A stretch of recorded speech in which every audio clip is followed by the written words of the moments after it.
Nga Gjergj Zefi. Kur një qeveri nuk arrin më të bindë me ligjin, institucionet dhe transparencën, ajo fillon të kërkoj stret tek mitet, jo rastësisht. Dokumenti i fundit i Edi Ramës nuk quhet procedure e transparencës, dialog publik apo konsultim institucional, ai quhet BESA. Nuk është një zgjedhje rastësishme dhe naive, është një zgjedhje politike. BESA është një koncept me rrënjë në të drejtën zakonore shqiptare, lindur në një rend parashtetror, ku mungesa e institucioneve zëvendësoi nga fjala e burrit, autoriteti i fisit dhe kodi i nderit. Ajo kishte funksione një shoqëri ku nuk ekzistonin gjykatat, administrata publike apo mekanizma demokratik të kontrollit. Në vitin 2026, Shqipëria nuk është më një bashkësi fisesh, është ose të paktën pretendon të jetë një shtet që negocion antarësimin në Bashkimin Evropian. Vendimet publike nuk mund të mbështeten mbi besën, por mbi ligjin, jo mbi simbolikën, por mbi procedurën, jo mbi premtimin e një lideri, por mbi garancitë që japin institucionet. Pikërisht këtu qëndron paradoksi. Në vend që të forcoj besimin tek shteti,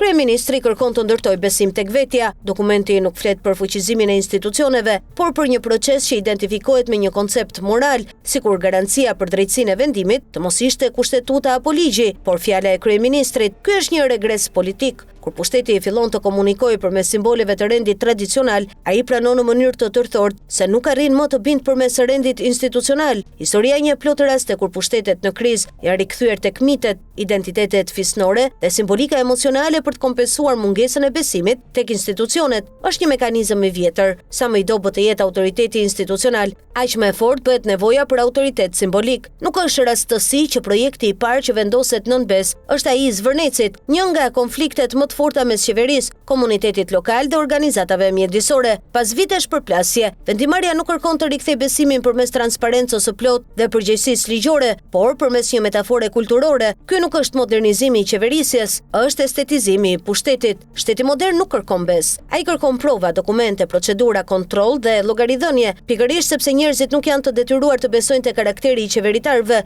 Demokracia ndërton institucione që kufizojnë pushtetin e tyre. Kur politika kërkon të zëvendësojë institucionet me simbolikën, ajo nuk po forcon shtetin, po pranon dobësinë e tij. Në fund, shtrohet pyetja që shkon përtej një emri apo një slogani, apo ndërtojmë një republikë europiane, apo po rikthejmë gjuhën e tribuve për të maskuar krizën e besimit tek qeverisja, sepse historia ka treguar se pushtetet që mbështeten tek mitet për të legjitimuar vendimet e tyre, rrallëherë bëjnë këtë nga forca, zakonisht e bëjnë kur u kanë mbetur shumë pak instrumente të besueshme për të bindur qytetarët.